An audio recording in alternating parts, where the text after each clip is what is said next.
Hi, hello and welcome back to Kili Legends. நம்ம எக்கனாமிக்ஸோடைய previous year question papers எல்லாம் பார்த்துக்கிட்டு இருக்கோம்.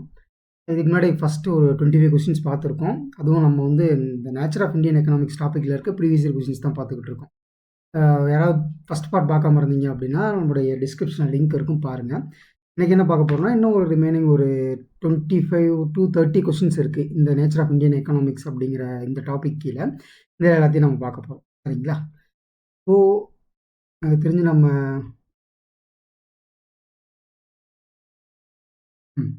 இதில் வந்து நம்ம பார்க்கலாம், சரிங்களா? Which one of the following is not the feature of democratic socialism? பொது உடைமை ஜனநாயகம் பற்றிய கீழ்கண்ட கூற்றுக்களில் தவறான கூற்றினை சுட்டி காண்பிக்கவும் அப்படின்னு சொல்லி போட்டிருக்கு, சரிங்களா? இதை ஜஸ்ட் நம்ம அப்படியே படித்து பார்ப்போம். பொது உடைமை ஜனநாயகத்தின் நோக்கம் வறுமையை ஒழிப்பது இருக்கலாம். கலப்பு பொருளாதாரத்தில் நம்பிக்கையின்மை அப்படின்னு சொல்லி கொடுத்துருக்காங்க. இது மேபி டவுட் அப்படின்னு சொல்லி வச்சுக்கோங்க. சமுதாயத்தில் உள்ளவர்களின் செல்வம், வருமானம் இவற்றின் சமமற்ற நிலையினை குறைத்தல். என்ன கேட்டிருக்காங்க? எது தப்பு அப்படின்னு சொல்லி கேட்டிருக்காங்க. ஓகே, இதுவும் கரெக்டு. அனைவருக்கும் சமமான வாய்ப்பு அளித்தல், இதுவும் கரெக்டு. இப்போ வந்து நான் உங்கள்கிட்ட முன்னாடியே இந்த செஷனில் நான் சொல்லியிருக்கேன், இந்த மாதிரி ஏதாவது ஒரு ஸ்டேட்மெண்ட்டை கொடுக்கும்போது இந்த ஸ்டேட்மெண்ட்டில் ஏதாவது நெகட்டிவ் சென்ஸில் இருந்தது அப்படின்னா அதுதான் மேக்ஸிமம் தப்பாக இருக்கும். இங்கே பாருங்களேன், கலப்பு பொருளாதாரத்தில் நம்பிக்கையின்மை அப்படிங்கிறது மட்டும்தான் இங்கே நெகட்டிவாக இருக்குது. மீதி எல்லாமே பாசிட்டிவில் இருக்குது. No faith in mixed economy, இது மட்டும்தான் வந்து நெகட்டிவில் இருக்குது, தவிர மீதி எல்லாமே பாசிட்டிவில் இருக்குது. ஸோ மேக்ஸிமம் இதுதான் ஆன்சராக இருக்குன்னு சொல்லிட்டு நீங்கள் உங்களுக்கு தெரியல அப்படின்னாலுமே கண்டுபிடிச்சிடலாம். அடுத்தது பாருங்கள், எய்ம்ஸ் ரிமூவல் ஆஃப் பாவர்ட்டி அப்படின்னு சொல்லி கொடுத்துருக்காங்க. நம்மளுடைய ப்ரியாம்பிள் எடுத்து பார்த்தீங்க அப்படின்னாவோ, அல்லது வந்து நம்ம 1947க்கு மேலே இருக்க ஹிஸ்ட்ரி எடுத்து பார்த்தீங்க அப்படின்னாவே வந்து இந்திரா காந்தி வந்து எப்போ வந்து நமக்கு இந்திரா காந்தி அம்மையார் வந்து சோசியலிசத்தை எப்போ உள்ளே கொண்டு வராங்க, சோசியலிசத்தை உள்ளே இன்சர்ட் பண்ணும்போது அவங்க சொன்னது எல்லாத்தையும் நமக்கு என்ன சொன்னாங்க அப்படின்னு சொல்லி தெரிஞ்சதுதான் இது ரொம்ப ஈஸி. அதே மாதிரி நம்மளுடைய இதில் பாலிட்டியில் நம்ம படிப்போம், அதாவது ரெடியூசிங் இன்இக்வாலிட்டிஸ் இன் இன்கம் அப்படின்னு சொல்லி படிச்சிருப்போம். இதோட ஆர்டிக்கல் யாராவது தெரிஞ்சது அப்படின்னா கீழே கமெண்ட்டில் போடுங்க. சமுதாயத்தில் உள்ளவர்களின் செல்வம், வருமானம் இவற்றின் சமமற்ற நிலையினை குறைத்தல் அப்படின்னு சொல்லியிருப்பாங்க. அவங்க சொன்னதே தான் அதுவும். அடுத்து வந்து அனைவருக்கும் சமமான வாய்ப்பளித்தல், இதுவுமே வந்து பார்த்தோம் அப்படின்னா நம்மளுடைய இதில் பாலிட்டியில் வரும். இது ரெண்டுமே, சரிங்களா? இது ரெண்டுக்குமான ஆர்டிக்கல் என்னன்னு சொல்லிட்டு யாராவது ஒருத்தர் சொல்லுங்கள். ஏன்னா இது ரெண்டுமே ப்ரியாம்பிள்லையும் இது ரெண்டுமே நம்ம கான்ஸ்டியூஷன்லையும் கொடுத்துருக்கும் போது இது கண்டிப்பாக ஆன்சராக தான் இருக்கும். எது இல்லை அப்படிங்கும்போது ஜஸ்ட் ரீட் பண்ணும்போது நமக்கு தெரிஞ்சுன்னு எது நெகட்டிவ் சென்ஸில் இருக்கோ அதுதான் தப்பான ஆன்சர். ஏன்னா அங்கே தப்பானதான் கேட்டிருக்காங்க. அடுத்து பார்ப்போம். Too much of money is chasing too few goods. இந்த சிச்சுவேஷனுக்கு பேர் என்ன அப்படின்னு சொல்லி கேட்குறாங்க. ஒரு பொருளாதாரத்தில் அதிக அளவு பணம் குறைந்த அளவு பொருட்களை விரட்டும் நிலை. ஃபார் எக்ஸாம்பிளுக்கு ஒரு 10 பேனா இருக்குன்னு வச்சுக்கோங்களேன். 10 பேனா இருக்கு, சரிங்களா?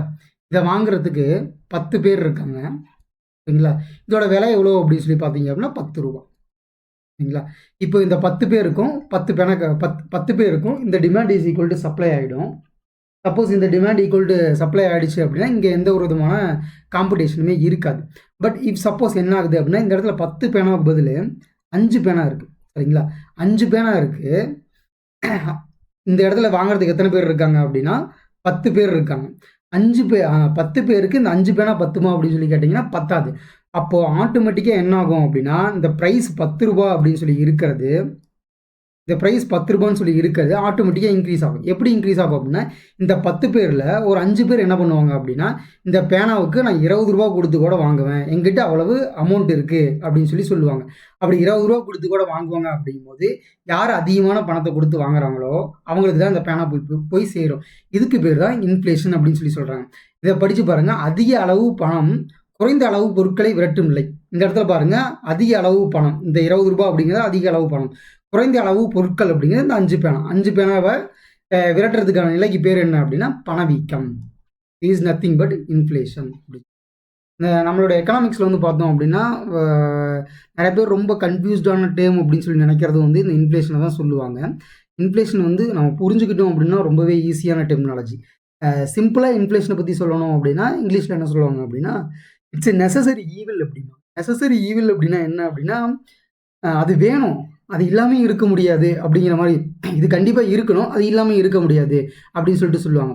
ஃபார் எக்ஸாம்பிள் இன்னும் கொஞ்சம் புரிகிற மாதிரி ஒரு டீனேஜர்ஸ்க்கு யங்ஸ்டர்ஸ்க்கு புரிகிற மாதிரி சொல்லணும் அப்படின்னா, இப்போ ஒரு லவ் இருக்குது அப்படின்னா அந்த லவ்வில் வந்து ஒரு பொசசிவ்னஸ் இருக்குது அப்படின்னா அந்த பொசசிவ்னஸ் தேவைப்படும். பொசசிவ்னஸ் இல்லை அப்படின்னா அந்த லவ்வே இருக்காது. அந்த மாதிரி இது நெசசரியாக இருக்கணும். அந்த இது கூட நம்ம ஈக்குவல் பண்ணி பார்க்கும்போது இது கண்டிப்பாக தேவை. அதையும் இதையும் ஒரு கம்பேர் பண்ணி பார்த்தீங்க அப்படின்னா உங்களுக்கு ரொம்ப ஈஸியாக புரிய ஆரம்பிச்சிடும். அடுத்தது பாருங்க.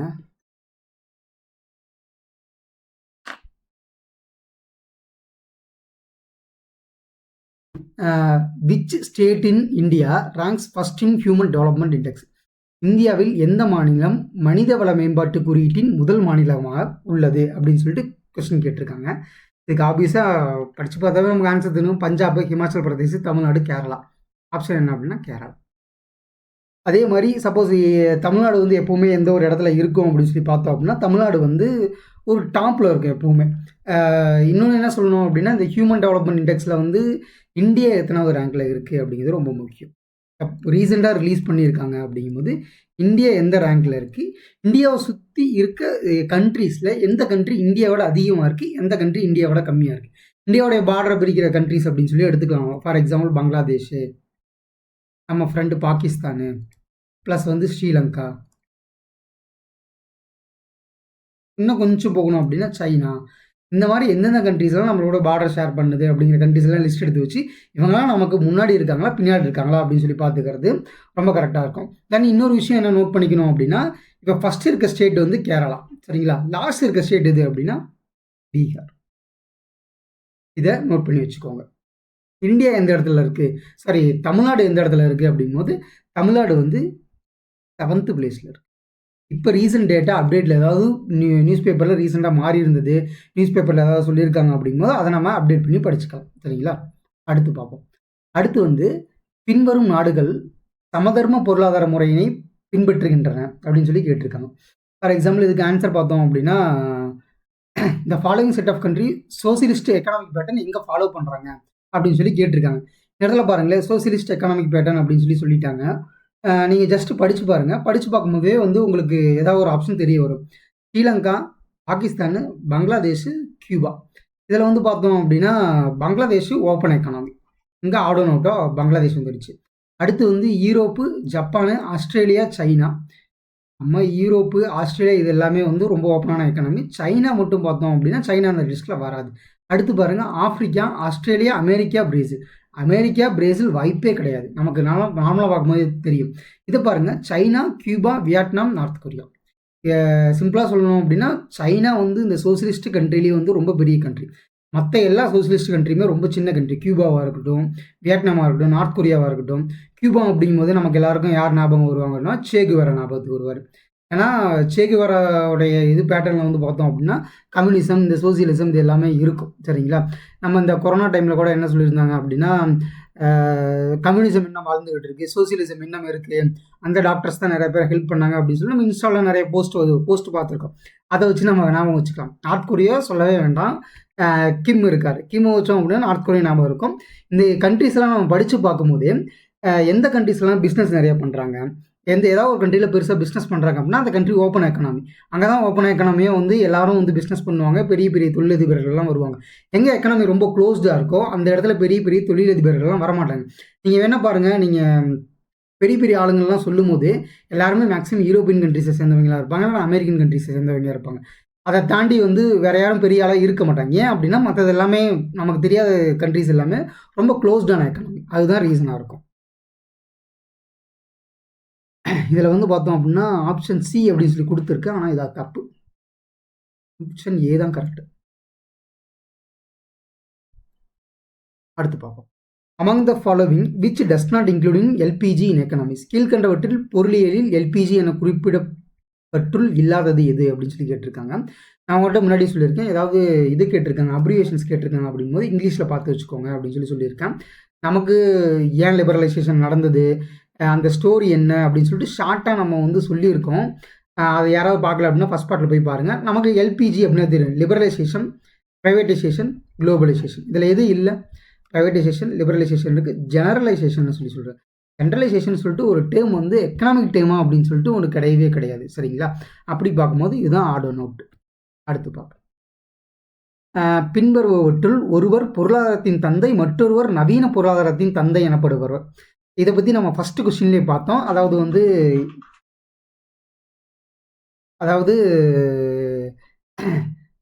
Kapil Dev is equal to Adam Smith அப்படின்னு சொல்லிட்டு பார்த்தோம். Dhoni is equal to JM Keynes அப்படின்னு சொல்லி பார்த்தோம். ஏன்னா ஒரு கிரிக்கெட்டை வந்து எப்படி ஒரு காமன் மேனை கொண்டு வந்து சேர்த்தது தோனியும், அதே மாதிரி வந்து எக்கனாமிக்ஸை காமன் மேன் டேம்லேருந்து பார்த்தது யார் அப்படின்னா கீன்ஸ் தான். Adam Smith, Keynes. சரிங்களா? அடுத்து with the help of the following clues find out the kind of budget. கீழ் கொடுக்கப்படவற்றுள் குறிப்பிட்டுள்ள அடிப்படையில் எந்த வகையான வரவு செலவு திட்டம் அமைந்துள்ளது என்பதை கண்டுபிடி அப்படின்னு சொல்லி கொடுத்துருக்கு. சரிங்களா?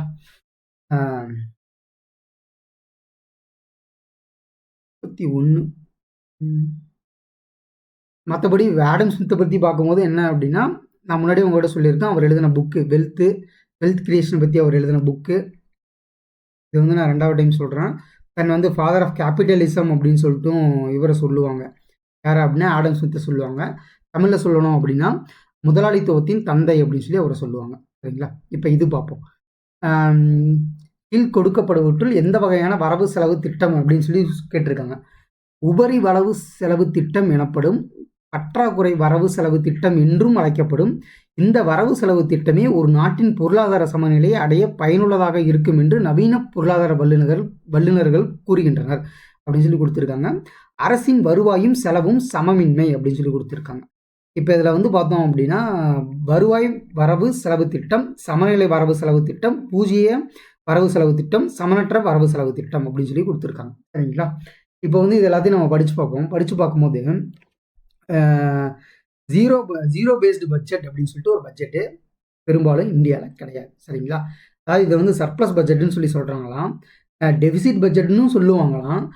மாடர்ன் எக்கனாமிக்ஸ்லாம் என்ன சொல்கிறாங்க அப்படின்னா இது கண்டிப்பாக இருக்கணும், இது இருந்தால் தான் எக்கனாமிக் ஸ்டெபிலிட்டி இருக்கும் அப்படின்னு சொல்லி சொல்லுவாங்களாம். The government income or tax revenue and expenditure are not equal அப்படின்னு சொல்லி கொடுத்துருக்காங்க. என்ன இந்த இடத்துல நமக்கு என்ன ஒரே ஒரு க்ளூ கிடச்சிருக்கு அப்படின்னா ஏதோ ஒரு விஷயம் ஈக்குவலாக இல்லை அப்படிங்கிறது நமக்கு கிடச்சிருக்கு. சரிங்களா? ஈக்குவலாக இல்லை அப்படிங்கும்போது என்ன ஆயிருக்கும், பேலன்ஸ்டு அப்படிங்கிற வார்த்தை நம்ம யூஸ் பண்ண முடியாது. அப்படின்னா என்ன ஆட்டோமேட்டிக்காக வந்திருக்கும் நமக்கு ஆன்சரில், அன்பேலன்ஸ்டு பட்ஜெட் அப்படிங்கிறது நமக்கு ஆன்சராக வந்திருக்கும். நமக்கு பெருசாக கான்செப்டே நமக்கு தேவையில்லை.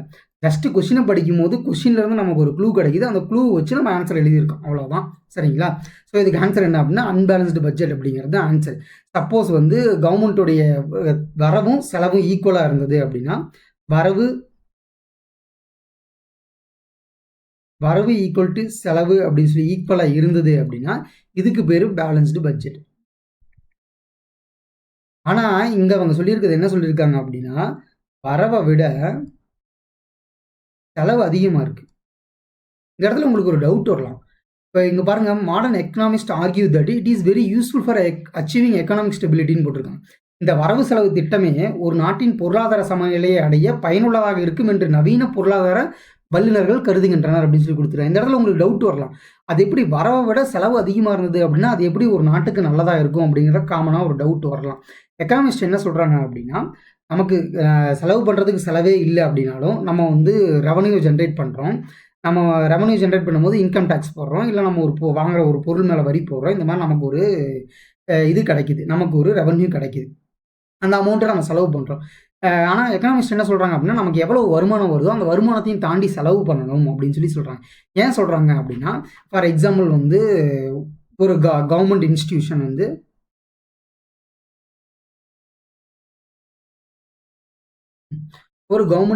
வந்து என்ன பண்ணுது அப்படின்னா ஒரு பெரிய ஃபேக்ட்ரி கட்டுது. சரிங்களா? இந்த எக்ஸாம்பிள் அவங்களோட சொல்லியிருக்க முன்னாடி ஒரு பெரிய ஃபேக்ட்ரி கட்டுது அப்படின்னா இதில் ஒரு 100 பேருக்கு பெரிய போஸ்டிங்கில் வேலை கிடைக்கும். இது இவங்களுக்கு கீழே ஒரு 1000 பேர் வேலை செய்வாங்க. இதை சுற்றி ஒரு 2 டீ கடை வரும், 2 ஹோட்டல் கடை வரும். இதை சுற்றி ஒரு எம்ப்ளாய்மெண்ட் ஜெனரேஷன் ஆகும். இந்த இடத்துல பார்த்தோம் அப்படின்னா இந்த இடத்துல ஒரு 1000 + 100 பேர் அப்படின்னு சொல்லி கிடையாது. ஒரு 1100 பேருடைய ஃபேமிலி இங்கே இருக்குது. அந்த 1100 பேர் ஃபேமிலி அப்படிங்கும்போது ஒரு ஃபேமிலிக்கு 4 பேர் அப்படின்னு சொல்லி போட்டுக்கிட்டோம் அப்படின்னா கூட இந்த இடத்துல அப்ராக்சிமேட்டாக ஒரு 5000 மெம்பர்ஸ்க்கான வாழ்வாதாரம் கிடைக்குது. இவங்க கிடைக்கிற அமௌண்ட் என்ன பண்ணுவாங்க, சப்போஸ் இவங்களுக்கு வந்து சேலரி வந்து ஒரு 20,000 கிடைக்குதுன்னு வச்சுக்கோங்க. இவங்க கிடைக்கிற சேலரி என்ன பண்ணுவாங்க, அவங்களோட குழந்தைங்களுக்கு வந்து ஒரு நல்ல துணிமணி கிடைக்கும், நல்ல ஒரு ஸ்கூலில் படிக்க வைப்பாங்க. அந்த குழந்தைங்க படித்து நாளைக்கு எக்கனாமியில் கான்ட்ரிபியூட் பண்ண போகிறாங்க. சப்போஸ் ஏதோ ஒரு நல்ல நாள் வருது அப்படிங்கும்போது அவங்களோட எக்ஸ்பெண்டிச்சர் இன்க்ரீஸ் ஆகும் அப்படிங்கும்போது ஆட்டோமேட்டிக்காக எக்கனாமி க்ரோ ஆகும் அப்படின்னு சொல்லி எக்கனாமிஸ்ட் எல்லாருமே சொல்கிறாங்க. ஆனால் இதை அப்படியே கொண்டு வந்து பர்சனல் ஃபைனான்ஸ் கூட நம்ம வச்சு பார்த்தோம் அப்படின்னா அது ரொம்ப தப்பு. பர்சனல் ஃபைனான்ஸை பொறுத்த வரைக்கும் எப்படி இருக்கணும் அப்படின்னா, வரவு அதிகமாகவும் செலவு கம்மியாகவும் இருக்கணும் பர்சனல் ஃபைனான்ஸை பொறுத்த வரைக்கும். இதை வந்து நேஷனல் இன்கமில் என்ன சொல்லுவோம் அப்படின்னா டிஸ்போசபிள் இன்கம் அப்படின்னு சொல்லி சொல்லுவோம். சரிங்களா? இப்போ நான் சொன்னது எல்லாமே வந்து பார்த்தோம் அப்படின்னா it's not a story, it's economic concept. இதெல்லாம் நாளைக்கு கொஸ்டின்லையும் கேட்பாங்க. டிஸ்போசபிள் இன்கம்னா என்ன அப்படின்னு சொல்லி கேட்பாங்க. டிஸ்போசபிள் இன்கம்னா என்ன அப்படின்னா ஒருத்தர் அவருடைய இன்கம் டேக்ஸை கட்டிட்டு ரிமைனிங் வந்து அவருக்கு செலவு பண்ணுறதுக்கு எவ்வளவு இருக்கோ அதுக்கு பேர் டிஸ்போசபிள் இன்கம் அப்படின்னு சொல்லி சொல்லுவாங்க. சரிங்களா? அடுத்தது பார்ப்போம். இந்த father of white revolution in India நமக்கு நல்லாவே தெரியும். யார்? வர்கீஸ் குரியன். எம்எஸ் சுவாமிநாதன் அவர் வந்து யார் அப்படின்னா கிரீன் ரெவல்யூஷன், பசுமை புரட்சி அப்படின்னு சொல்லி தமிழில் சொல்லுவோம். நான் என்ன அட்வைஸ் பண்ணுவேன் அப்படின்னா எம்எஸ் சுவாமிநாதனை பற்றி உங்களுக்கு என்னென்ன விஷயங்கள்லாம் தெரியுமோ அது ரிலேட்டடானது எல்லாத்தையுமே வந்து பார்த்து வச்சுக்கோங்க. ஏன்னா வந்து எம்எஸ் சுவாமிநாதன் வந்து கிட்டத்தட்ட இப்போ ரீசெண்டாக தான் இறந்தார். ஒரு 4-5 மாதத்துக்கு முன்னாடி தான் இறந்தார். எனக்கு சரியாக இது ஞாபகம் இல்லை. அவர் எப்போ இறந்தார்னு சொல்லி கண்டிப்பாக கேட்க போகிறதில்ல. ஆனால் அவருடைய இயர் ஆஃப் பர்த்து, அவருடைய கான்ட்ரிபியூஷன் என்ன, அவர் just like that father of green revolution மட்டும் அவரை சுருக்கிட முடியாது. எம்எஸ்பி அப்படின்னு சொல்லி சொல்லுவாங்க. என்ன அப்படின்னா மினிமம் சப்போர்ட் ப்ரைஸ் அப்படின்னு சொல்லி சொல்லுவாங்க. அதாவது குறைந்தபட்ச ஆதார விலை அப்படின்னு சொல்லி சொல்லுவாங்க. அது எந்த ஆண்டு கொண்டு வந்தாங்க அப்படின்னு சொல்லி பார்த்துக்கோங்க. அதே மாதிரி எத்தனை பயிர்களுக்கு இதை கொடுத்துக்கிட்டு இருக்காங்க அப்படின்னு சொல்லியும் பார்த்துக்கோங்க. இன்னும் கொஞ்சம் டீப்பராக போகணும் அப்படின்னா இது வந்து எத்தனை பயிர்களுக்கு கொண்டு வரான்னு பார்க்கணும். இன்னும் வந்து என்ன பண்ணணும் அப்படின்னா இது மட்டும் போதும். இதை தாண்டி ஒன்றும் பெருசாக கேட்க மாட்டாங்க. நான் இன்னும் நோட் பண்ணிக்கிறது என்ன அப்படின்னா வெள்ளி புரட்சி அப்படின்னு சொல்லி சொல்லுவாங்க. வெள்ளி புரட்சி அப்படின்னு சொல்லி சொல்லுவாங்க. வெள்ளி புரட்சி எதுக்கு சொல்லுவாங்க அப்படின்னா முட்டைக்கு சொல்லுவாங்க. இதை நோட் பண்ணி வச்சுக்கோங்க. அதாவது சில்வர் ரெவல்யூஷன். சில்வர் ரெவல்யூஷன் எதுக்காக அப்படின்னா எக்கு. சரிங்களா? இதை நோட் பண்ணி வச்சுக்கோங்க. அடுத்து பாருங்க, மணி இஸ் வாட் மணி டஸ். பணம் என்பது அவை என்ன செய்கின்றதோ அதுவே அப்படின்னு சொல்லி ஜஸ்ட் லைக் ஒரு ஃபிலாசபி மாதிரி இருக்கும். இதை யார் சொன்னது அப்படின்னா மிஸ்டர் சர் ஜான் ஹிக்ஸ் அப்படிங்கிறவர் சொன்னவர். ஆப்வியஸ்லி ஒரு பிரிட்டிஷ்காரர். சரிங்களா? எக்கனாமிக்ஸை பொறுத்த வரைக்கும் என்ன அப்படின்னா இதுதான் ஒரு டிஃபைன் அப்படின்னு சொல்லி கிடையாது. மணி அப்படிங்கிறது இதுதான் டிஃபைன்னு சொல்லி கிடையாது. ஒவ்வொரு எக்கனாமிஸ்ட்டும் பணத்தை வேற வேற மாதிரி சொல்லியிருக்காங்க. அந்த மாதிரி ஒருத்தரும் பணத்தை என்னன்னு சொல்லியிருக்காங்க, எக்கனாமிக்ஸ் என்னன்னு சொல்லியிருக்காங்க அப்படிங்கிறது ரொம்ப முக்கியம். சரிங்களா? Adam Smith famous book Wealth of Nations published இந்த இயர். நாடுகளின் செல்வம் என்ற மிக உயர்ந்த நூல் வெளியிட்ட ஆண்டு எது அப்படின்னு சொல்லி கேட்டிருக்காங்க. இது எந்த ஆண்டு அப்படின்னா 1776 ஆடம் ஸ்மித்தோட புக்கு பப்ளிஷ் ஆனது. மேக்ஸிமம் அவர் தான் எக்கனாமிக்ஸோட தந்தை அப்படிங்கும்போது அவரை பற்றின பேசிக்கான விஷயங்களை தெரிஞ்சு வச்சுக்கிறது ரொம்ப நல்லது. சரிங்களா? 5க்கு டி. இங்கே ஆன்சர் தப்பா. 35க்கு ஆன்சர் டி. அடுத்து இதை பாருங்க, பின்வரும் ஜோடிகளை கவனிக்க இதில் எது கரெக்டு அப்படின்னு சொல்லி கேட்டிருக்காங்க. Adam Smith canon of equity சரிசம விதி, Ricardo canon of economy, J S Mill வேலைவாய்ப்பு அப்படின்னு சொல்லி கொடுத்துருக்காங்க. இதில் எது சரி அப்படின்னு சொல்லி கேட்டிருக்காங்க. சரிங்களா? இதில் எது சரி அப்படின்னா ஒன்று மட்டும்தான் சரி. இல்லை, கனான் ஆஃப் ஈக்விட்டி சொன்னது யார் அப்படின்னா ஆடம் ஸ்மித்து சொல்லியிருக்காரு. வேற என்னென்னலாம் இருக்கு அப்படின்னு சொல்லி பார்த்தோம் அப்படின்னா நோட் பண்ணிக்கோங்க. Canon of ability, canon of certainty, canon of convenience, அடுத்து வந்து கேனான் ஆஃப் எக்கானமி. இதெல்லாம் யார் சொன்னது அப்படின்னா நம்மளுடைய ஆடம் ஸ்மித் தான் சொல்லியிருக்காரு. தமிழில் சொல்லணும் அப்படின்னா கேனான் ஆஃப் எபிலிட்டி வந்து என்னன்னு சொல்லுவோம் அப்படின்னா செலுத்தும் திறன் பற்றிய விதி. எபிலிட்டி அப்படின்னா என்னது, ஒரு என்னால் எவ்வளோ முடியும் அப்படிங்கிறது தானே எபிலிட்டி. அதை வந்து என்ன சொல்லணும்னா செலுத்தும் திறன் பற்றிய விதி, சரிங்களா. சர்டனிட்டி அப்படின்னா நிச்சயத்தன்மை விதி, சரிங்களா. கன்வீனியன்ஸ் அப்படின்னா வசதி விதி. 4 வந்து கேனான் ஆஃப் எக்கானமி அப்படின்னா சிக்கன விதி. இது எல்லாம் சொன்னது யார் அப்படின்னா ஆடம் ஸ்மித். வேற யாருமே எந்த ஒரு விதியை பற்றியுமே சொல்லலை. இந்த கேனான் சொல்லி ஸ்டார்ட் ஆகிறது வந்து யார் மட்டுமே சொல்லியிருக்காங்க அப்படின்னா ஆடம் ஸ்மித் மட்டும்தான் சொல்லியிருக்காரு. அதை மட்டும் நோட் பண்ணி. The law of economics are to be compared with law of tides rather than with simple and exact law of gravitation. பொருளியல் விதியை எளிய துல்லியமான புவியீர்ப்பு விசை விதிகளோடு ஒப்பிடுவதை விட கடல் அலைகளின் விதிகளோடு ஒப்பிடலாம் என்று கூறியவர் யார் அப்படின்னு சொல்லி கேட்டோம் அப்படின்னா மார்ஷல் தான் இதை சொன்னார், சரிங்களா. இது என்ன அப்படின்னா இதில் இந்த விதியில் ஒரு இது இருக்குது. என்ன அப்படின்னா இப்போ வந்து கிராவிடேஷன் அப்படிங்கிறத நம்ம எக்ஸாக்டாக சொல்லிடலாம். கிராவிடேஷன்னா இப்படி தான் இருக்கும். இப்போது இடத்துல வந்து இவ்வளோ தான் கிராவிடேஷன் இருக்கும், மூணுனா இவ்வளோ கிராவிடேஷன் இருக்கும். சப்போஸ் மார்ஸில் அப்படின்னா இவ்வளோ கிராவிடேஷன் இருக்கும் அப்படின்னு சொல்லிடலாம். ஆனால் எக்கனாமிக்ஸை பொறுத்த வரைக்கும் இந்த லா ஆஃப் எக்கனாமிக்ஸை பொறுத்த வரைக்கும் என்ன சொல்கிறாங்க அப்படின்னா கடலோட அலைகளை பொறுத்து கடல் அலைகள் வந்து என்றைக்குமே எப்போவுமே சேமாகவே இருக்காது. சில நாள் அதிகமாக இருக்கும், சில நாள் கம்மியாக இருக்கும். அதே மாதிரி தான் எக்கனாமிக்ஸ் அப்படிங்கிறது வந்து இந்த விதிகள் வந்து என்றைக்குமே வந்து இது இப்படி தான் கான்ஸ்டன்ட் அப்படின்னு சொல்லிட்டு ஒரு விஷயம் கிடையவே கிடையாது. எக்கனாமிக்ஸோட விதிகள் வந்து எப்போ பார்த்தாலும் மாறிக்கிட்டே இருக்கும். ஃபார் எக்ஸாம்பிள் சொல்லணும் அப்படின்னா நிறைய விஷயங்கள் வந்து எக்கனாமிக்ஸ்க்கு ரொம்ப புதுசு. ஃபார் எக்ஸாம்பிள் வந்து இன்ஃப்ளேஷன் மட்டும்தான் இருக்குது அப்படின்னு சொல்லி நினச்சிக்கிட்டு இருந்தாங்க எக்கனாமிக்ஸ் எல்லாருமே சொல்லிக்கிட்டு இருந்தாங்க.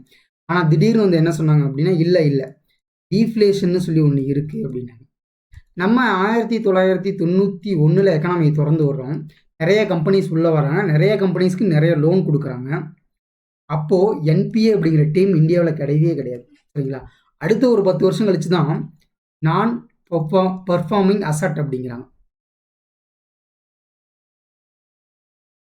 அதாவது நான் பர்ஃபார்மிங் அசட். என்பிஏன்னு சொல்லிட்டு ஏன் டெஃபினேஷன் சொல்கிறேன் அப்படின்னா இதுக்கான அப்ரிவேஷன் கேட்கறதுக்கான வாய்ப்புகள் இருக்குது, அதனால சொல்கிறேன், நோட் பண்ணி வச்சுக்கோங்க. அடுத்து பாருங்கள், த factor which influence Indian economic development. இந்தியாவோட எக்கனாமிக் டெவலப்மெண்ட்டை இதெல்லாம் இன்ஃப்ளூயன்ஸ் பண்ணும் அப்படின்னு சொல்லி கேட்டிருக்காங்க. இந்திய பொருளாதாரத்தின் வளர்ச்சியில் தாக்கத்தை ஏற்படுத்தும் காரணிகள். பொருளாதாரம் மற்றும் பொருளாதாரம் சாரா காரணிகள், எக்கனாமிக் நான் எக்கனாமிக் ஃபேக்டர்ஸ். சமுதாய மற்றும் தொழில் காரணிகள். 3வது வந்து தொழில்நுட்ப மற்றும் தொலைத்தொடர்பு காரணிகள்.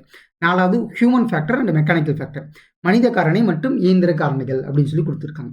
இதில் வந்து இவங்க என்ன கேட்டிருக்காங்க, இந்திய பொருளாதார வளர்ச்சியில் தாக்கத்தினை ஏற்படுத்தும் காரணிகள் அப்படின்னு சொல்லிட்டாங்க. இப்போ வந்து பார்த்தோம் அப்படின்னா கீழே இருந்து வாங்க, இது எல்லாமே வந்து கரெக்டு தான். ஹியூமன் ஃபேக்டராகவும் இருக்கலாம், ஏன்னா ஹியூமன் தான் லேபராக இருக்கான். மெக்கானிக்கல் ஃபேக்டராகவும் இருக்கலாம், மெஷின்ஸ் சேஞ்ச் ஆகிக்கிட்டே இருக்குது, ரொம்ப வளர்ச்சி அடைஞ்சிக்கிட்டே இருக்குது. டெக்னாலஜியாக இருக்கலாம், கம்யூனிகேஷனாக இருக்கலாம். ஆனால் இந்த ஆப்ஷனை பாருங்கள், பொருளாதாரம் மற்றும் பொருளாதாரம் சாரா காரணிகள்னு சொல்லிட்டாங்க. இப்போது இது சொல்கிறோம் அப்படின்னா கூட இது கூட வேறு ஏதாவது இல்லை, இது கூட வேறு ஏதாவது ஒரு விஷயத்தை இன்க்ளூட் பண்ணணும், இது கூட வேறு ஏதாவது விஷயத்தை சேர்க்கலாம் அப்படின்னு சொல்லிக்கிட்டே இருக்கலாம். ஆனால் பொருளாதாரம் மற்றும் பொருளாதாரம் சாராத காரணிகள் அப்படின்னு சொல்லும் போது இதை தாண்டி ஒன்றுமே இல்லைல்ல, அப்படிங்கும்போது இதுதான் ஆன்சர். அடுத்து பாருங்க, which one of the following is basic characteristic of Indian economy அப்படின்னு சொல்லி கேட்டிருக்காங்க.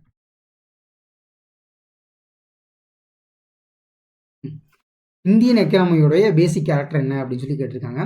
சராசரி இந்தியர்களின் உயர்ந்த வாழ்க்கை தரம், மேபி வருமானம் மற்றும் செல்வ பகிர்வில் சமநிலையின்மை, மூலதன ஆக்கமின்மை, ஆப்ஷன்ஸ் ஆஃப் கேபிட்டல் ஃபார்மேஷன், தென் வந்து லோ டென்சிட்டி ஆஃப் பாப்புலேஷன், குறைவான மக்கள் தொகை அடர்த்தி. இந்திய அடிப்படை பொருளாதார இயல்புகளில் ஒன்று எது அப்படின்னு சொல்லி கேட்டிருக்காங்க, சரிங்களா. இப்போ வந்து பார்த்தோம் அப்படின்னா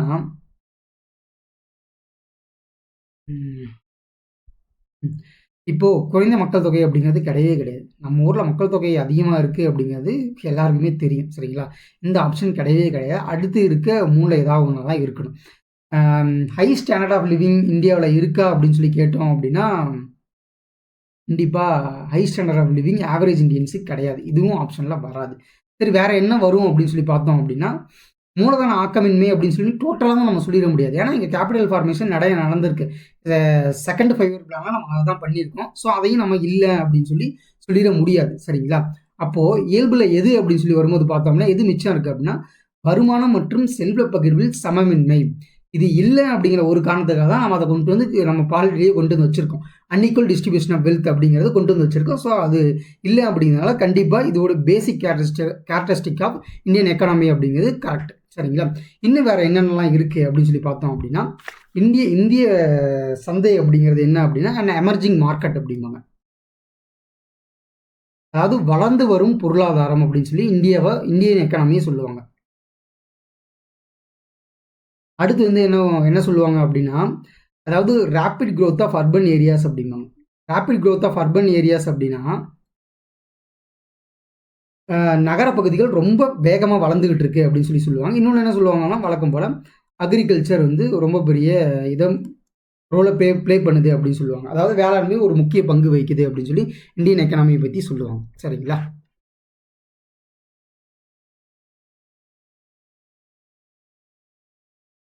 The term demographic dividend refers to மக்கள் தொகை ஈவுத்தொகை எதை குறிக்கிறது? மக்கள் தொகை சரிவு, தொழிலாளர் வர்க்கத்தின் தொகை அதிகரிப்பு, பிறப்பு விகிதம் குறைவு, கருத்தரிப்பு விகிதம் குறைவு அப்படின்னு சொல்லி கொடுத்துருக்காங்க. சரிங்களா? இதில் எது ஆன்சர் அப்படின்னா increasing in work class population அப்படின்னு சொல்லி சொல்கிறாங்க. அதாவது இந்த விஷயத்தை ஏன் கொஸ்டினாக கேட்டிருக்காங்க அப்படின்னா ஒரு காரணம் இருக்குது. என்ன அப்படின்னா இந்தியாவில் வந்து இளைஞர்களுடைய சராசரி வயது வந்து, அதாவது இந்தியாவில் இருக்க மொத்த சராசரி மக்கள் தொகையுடைய வயசு அப்படின்னு சொல்லி பார்க்கும்போது மேக்சிமம் அவங்க வந்து இளைஞர்களாக இருக்காங்க. ஸோ அப்படிங்கும்போது என்ன சொல்கிறாங்க அப்படின்னா, பெரிய பெரிய எக்கனாமிஸ்ட்லாம் என்ன சொல்கிறாங்க அப்படின்னா, இதை வந்து இந்தியா வந்து எப்படி எடுத்து போகுது அப்படிங்கும்போது, இந்த இவ்வளோ பேர் வேலை செய்கிறதுக்கு இருக்காங்க அப்படிங்கும்போது இத்தனை பேர்கிட்ட வேலையை வாங்கி இந்தியா வந்து தன்னுடைய பொருளாதாரத்தை வளர்த்துக்க போகுதா, இல்லை இவங்களுக்கு யாருக்குமே வேலையை கொடுக்காம அவங்கள ஒரு, அதாவது எப்படி சொல்கிறது, சொத்தாக பார்க்காம அவங்கள ஒரு கடனாக பார்த்து அவங்கள வந்து ஒரு சுமையாக எடுத்துக்கிட்டு இவங்களுக்கெல்லாம் தண்டத்துக்கு சாப்பாடை போட்டு இவங்களை வந்து வேஸ்ட் பண்ண போகுதா அப்படின்னு சொல்லி ஒரு பெரிய கொஷின் இந்தியன் எக்கனாமி மேலே இருக்குது. அதனால தான் இதை கொண்டு வந்திருக்காங்க. இன்னொன்று வந்து ஃபாஸ்ட்டாக வந்து இந்தியாவில் வந்து அன்எம்ப்ளாய்மெண்ட் அதிகமாகிறதுக்கு காரணம் என்ன அப்படின்னா, நிறைய பேர் படித்து முடிக்கிறாங்க. நிறைய பேர் படித்து முடிக்கிறவங்கள அளவுக்கு ஈக்குவலாக இங்கே வேலை கிரியேட் ஆகுதா அப்படின்னு சொன்னால் அது ஒரு பெரிய கொஸ்டின் மார்க் தான். அதுவும் ஒன்று. இன்னொன்று வந்து என்ன சொல்லுவாங்க அப்படின்னா, இந்த காலகட்டத்திலலாம் யூரோப்பியன் எக்கனாமிக்ஸ்லாம் எப்போவோ தாண்டிட்டாங்க. அதே மாதிரி ஜப்பானில் எடுத்துக்கிட்டோம் அப்படின்னா, ஜப்பானில் வந்து ரூல்ஸ் இந்த ரெகுலேஷன்ஸில் வந்து பார்த்தோம் அப்படின்னா என்ன சொல்லுவாங்க அப்படின்னா, சீனியர் சிட்டிசன்ஸ்க்கான ரெகுலேஷன்ஸு, சீனியர் சிட்டிசன்ஸ்க்கான ப்ரொடெக்ஷன் ஸ்கீம்ஸ்லாம் ரொம்ப அதிகமாக இருக்கும். நம்ம ஊரில் வந்து 60 வயசு வந்து சராசரியாக ரிட்டையர்மெண்ட் ஏஜ் அப்படின்னா, அங்கே வந்து 65, 70 அப்படின்னு சொல்லி வச்சுருக்காங்க. ஏன் அப்படின்னா, அங்கே வேலை செய்கிறதுக்கு இளைஞர்களே கிடையாது. சரிங்களா? அதனால தான். ஆனால் இந்தியாவில் வந்து இப்போது வேலை செய்கிறதுக்கு இளைஞர்கள் அதிகமாக இருக்காங்க. இதுவே வந்து ஒரு இந்தியாவுக்கு வந்து ஒரு 50 வருஷம் கழித்து இந்தியாவில் வேலை செய்கிறதுக்கு இளைஞர்கள் ரொம்ப கம்மியாக இருப்பாங்க. வயசானவங்க அதிகமாக இருப்பாங்க. அப்படிங்கும்போது அந்த வயசானவங்களுக்கு இந்தியா என்ன பண்ண போகுது அப்படிங்கிறதும் ஒரு பெரிய கொஸ்டின் மார்க். இன்னொரு ஸ்டார்டிங்கான ஒரு விஷயத்த நான் சொல்கிறேன், நோட் பண்ணிக்கோங்க. இந்தியாவை பொறுத்த வரைக்கும் இந்தியாவில் வந்து எங்கே வந்து இந்த ஆர்ஃபனேஜஸ், அதுவும் முக்கியமாக வந்து வயது முதிர்ந்தவர்களுக்கான ஆர்ஃபனேஜஸ் எங்கே இருக்குது அப்படின்னா அது வந்து கேரளாவில் தான் அதிகம். இன்னொரு வேடிக்கையான விஷயம் என்ன அப்படின்னா, கேரளாவில் தான் வந்து லிட்ரஸி ரேட்டும் அதிகம். யோசிச்சு பாருங்க, எங்கே லிட்ரஸி ரேட் அதிகமாக இருக்க இந்தியாவில் அங்கே தான் வந்து ஆசிரமங்களும் அதிகமாக இருக்கு. சரிங்களா? இது ஒரு வேடிக்கையான விஷயம் தான், நோட் பண்ணி வச்சுக்கோங்க. இந்த LPG model of development was introduce by finance minister. இதை பற்றி நம்ம முன்னாடியே டிஸ்கஸ் பண்ணியிருக்கோம். 1991 டாக்டர் மன்மோகன் சிங். இதில் வந்து இன்னொரு விஷயத்தை நோட் பண்ணிக்கோங்க. என்ன அப்படின்னா, இப்போ யார் ஃபினான்ஸ் மினிஸ்டராக இருந்தாங்க அப்படின்னா மன்மோகன் சிங். அப்போ யார் பிரைம் மினிஸ்டராக இருந்தாங்க அப்படின்னு சொல்லி கேட்டாங்க அப்படின்னா நரசிம்மராவ்.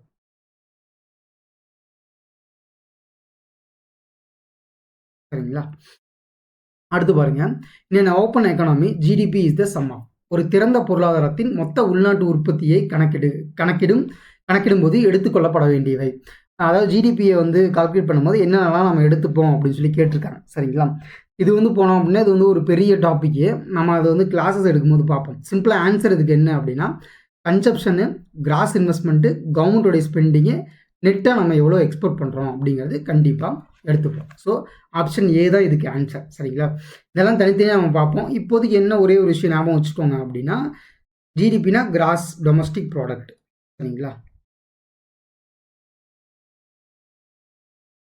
இந்த இடத்துல நெட் அப்படின்னு சொல்லி வந்தது அப்படின்னா இந்த ஆப்ஷனுக்குள்ளே டிப்ரிஷியேஷன் அப்படிங்கிற வேர்டு வரணும் உங்களுக்கு. சரிங்களா? நெட் அப்படிங்கிறது வரல. சரிங்களா? அடுத்து இங்கே வந்து நேஷ்னல் அப்படின்னு சொல்லி வருது அப்படின்னா, இந்தியாவை தாண்டி இந்தியர்கள் எங்கெங்கெல்லாம் வேலை செய்கிறாங்களோ அவங்களோட இன்கமும் சேர்த்து எடுத்துக்கிட்டோம் அப்படின்னா அது கிராஸ் நேஷனல் ப்ராடக்ட்டில் வரும். சரிங்களா?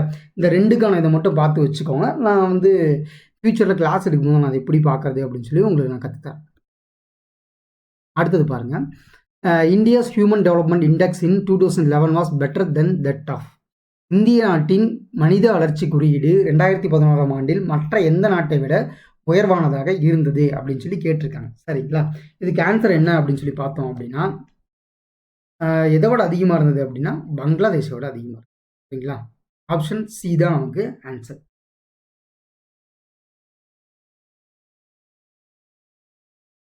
நான் உங்கள்கிட்ட முன்னாடியே சொல்லியிருந்த மாதிரி தான், அதாவது நம்ம வந்து பார்க்கும்போது நமக்கு வந்து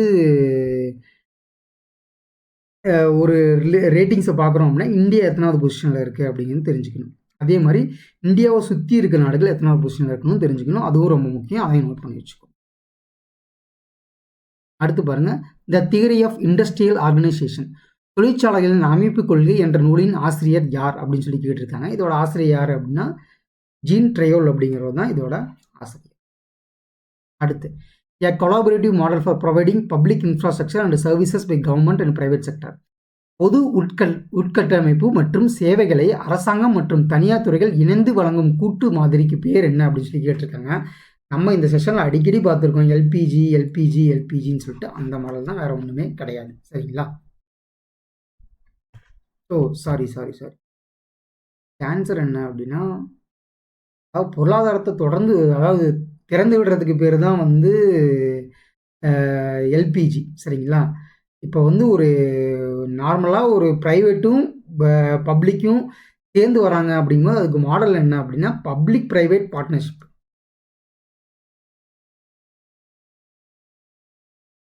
பப்ளிக் ப்ரைவேட் பார்ட்னர்ஷிப் அப்படின்னா என்ன அப்படின்னா, பப்ளிக்னா கவர்மெண்ட்டு, ப்ரைவேட் அப்படின்னா ப்ரைவேட் என்டிட்டி, ரெண்டும் சேர்ந்து கொடுக்குறதா collaborative model for public infrastructure and services by government and private sector அப்படின்னு சொல்லி கொடுத்துருக்காங்க. சரிங்களா?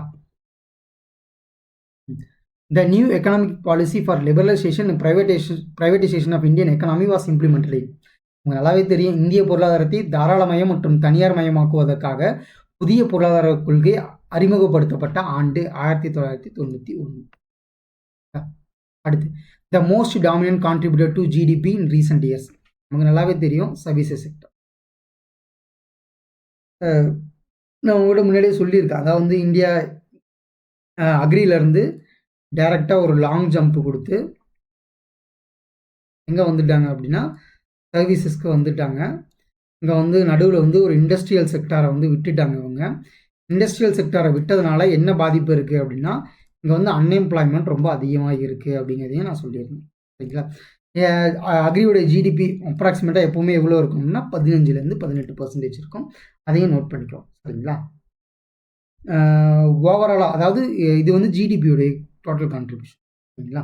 இப்போ சர்வீசஸ் செக்டர் எத்தனை பர்சன்டேஜ் இருக்குது அப்படின்னா 64% இருக்குது அப்படின்னு சொல்லி ரீசெண்ட் டேட்டாஸில் சொல்லியிருக்காங்க. தென் வந்து மற்ற செக்டார்ஸ் வந்து எவ்வளோ இருக்குது, செகண்டரி செக்டார்ஸ்லாம் எவ்வளோ இருக்குது அப்படின்னா 28% இருந்திருக்கு அப்படின்னு சொல்லி சொல்கிறாங்க. அதாவது என்ன அப்படின்னா இண்டஸ்ட்ரியல்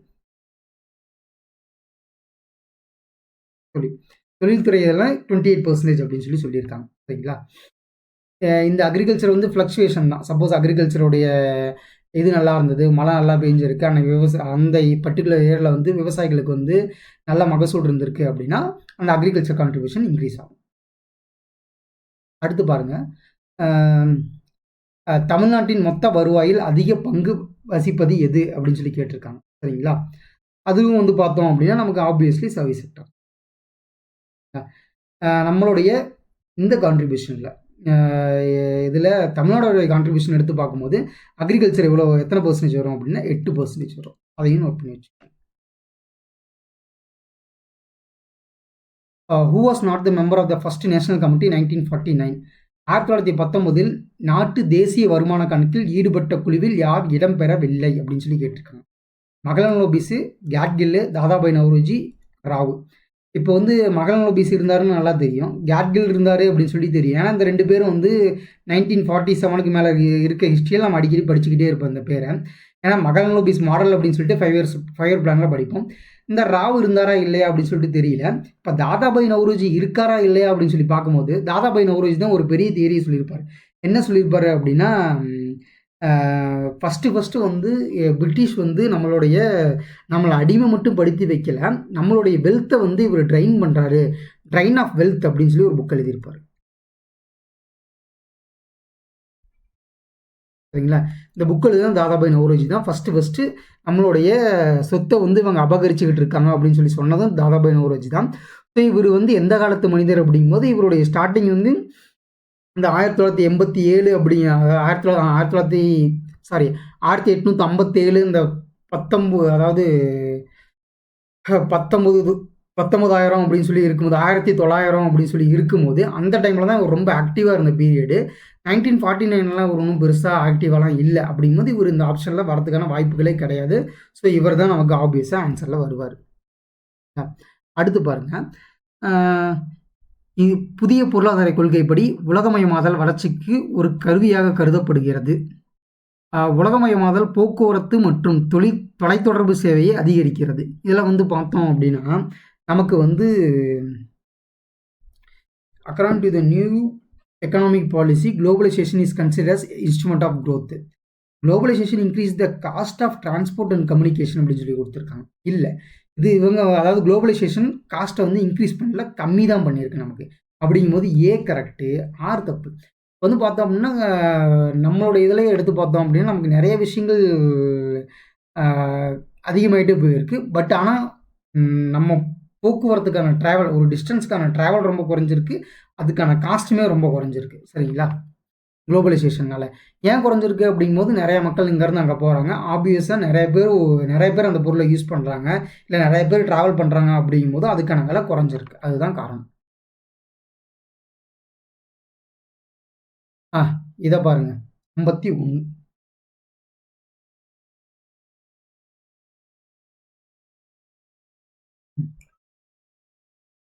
புதிய பொருளாதார கொள்கைப்படி உலகமயமாதல் வளர்ச்சிக்கான அதே கொஸ்டின் படிச்சுட்டு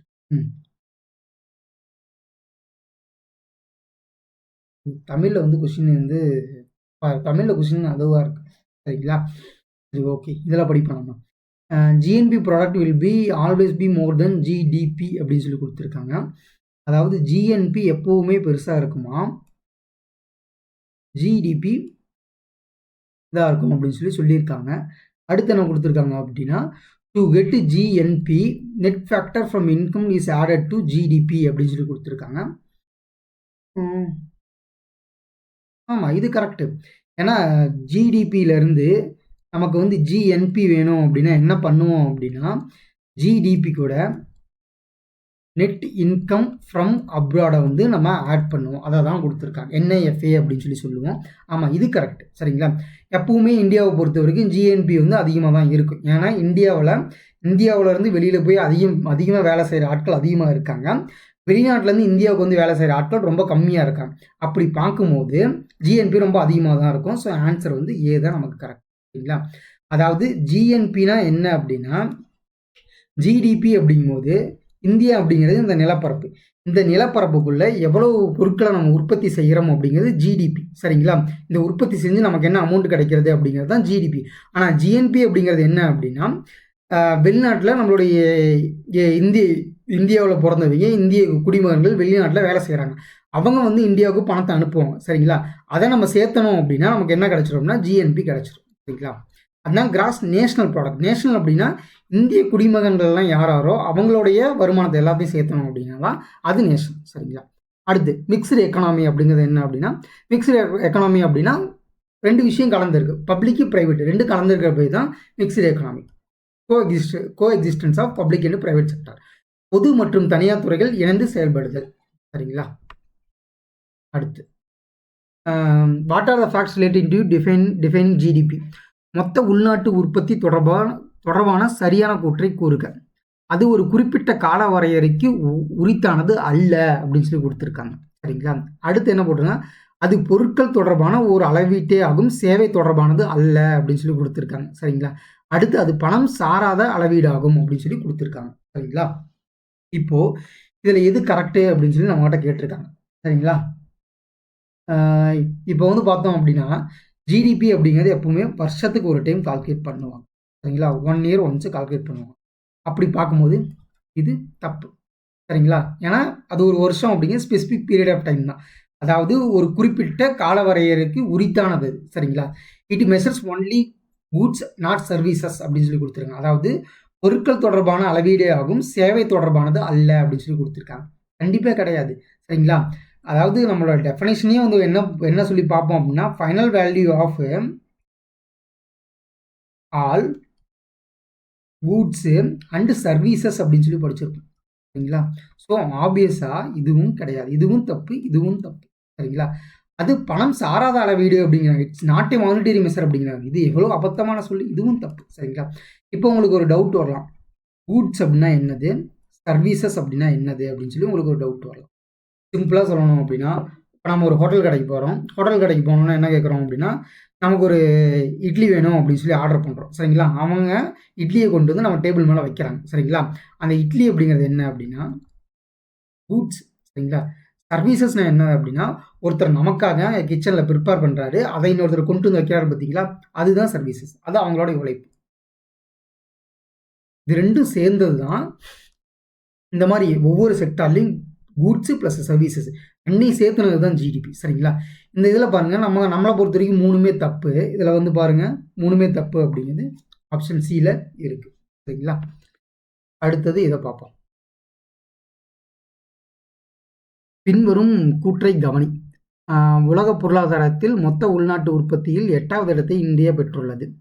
8வது இடம் இல்லை, இந்தியா 7லேருந்து 6லேருந்து 5க்கே வந்துடுச்சு. ஸோ இது தப்பு. உலக பொருளாதாரத்தில் வாங்கும் சக்தியில் இந்தியா 3ஆம் இடத்தை பெற்றுள்ளது. இது சரி. சரிங்களா? இது சரி. உகாண்டா G20யில் சேர்க்கப்பட்டுள்ளது அப்படின்னு சொல்லி போட்டிருக்காங்க. இல்லை, உகாண்டாவை சேர்க்கலை. உகாண்டா அவ்வளோ பெரிய எக்கனாமி கிடையாது. ஸோ உகாண்டா இல்லை அதில். சரிங்களா? 2017 கணக்கெடுப்பின்படி உலகத்திலேயே சீனா அதிக இணையதள சேவை பயனாளர்களை கொண்டுள்ளது. மேற்கண்டவற்றுள் எவை சரி அப்படின்னு சொல்லி கேட்டிருக்காங்க. இது கரெக்ட். 4வது கரெக்ட். நமக்கு என்ன 2 மற்றும் 4 கரெக்ட். சரிங்களா? 2 மற்றும் 4 கரெக்ட். அடுத்து பாருங்க. When there is increase in economic development in share of the tertiary national income bill, பொருளாதார வளர்ச்சியில் முன்னேற்றம் ஏற்படும் பொழுது சேவைத்துறையின் பங்கு தேசிய வருமானத்தில் அதிகரிக்குமா குறையுமா அப்படின்னு சொல்லி கேட்டிருக்காங்க. கண்டிப்பா அதிகரிக்கும். When there is increase in the economic development of the tertiary sector, அதாவது சர்வீஸ் செக்டார் இன்க்ரீஸ் ஆச்சு அப்படின்னா நேஷனல் இன்கம் இன்க்ரீஸ் ஆகுமா ஆகாதா அப்படின்னு சொல்லி கேட்டிருக்காங்க. கண்டிப்பா இன்க்ரீஸ் ஆகும். சர்வீஸ் செக்டார்னு இல்லை, எந்த செக்டாரோடைய க்ரோத் இன்க்ரீஸ் ஆனாலுமே நேஷனல் இன்கம் இன்க்ரீஸ் ஆகும். சரிங்களா? அதுபடி பார்க்கும்போது இதுவும் கரெக்ட். சரிங்களா? கிட்டத்தட்ட நம்ம வந்து எல்லா கொஸ்டினையும் பார்த்துருக்கோம். நேச்சர் ஆஃப் இந்தியன் எக்கனாமியில் கேட்ட ப்ரீவியஸ் இயர் கொஸ்டின் எல்லாமே பார்த்துருக்கோம். எல்லாரும் என்ன பண்ணுங்க அப்படின்னா, இந்த கொஸ்டின் ஃபுல்லாக ஒரு டைம் பாருங்கள். அதுக்கப்புறம் அந்த டாப்பிக்கில் போய் படிச்சிங்க அப்படின்னா உங்களுக்கு எந்தெந்த மாதிரி கொஸ்டின் கேட்டிருக்காங்கன்னு தெரியும். உங்களுக்கு படிக்கிறதுக்கும் ரொம்ப ஈஸியாக இருக்கும். நம்ம அடுத்து எக்கனாமிக்ஸ் டாப்பிக்கில் திரும்பவும் சந்திப்போம். Thank you for your time. கண்டிப்பாக நம்மளோட யூடியூப் சேனலை சப்ஸ்கிரைப் பண்ணுங்கள். Thank you for your time.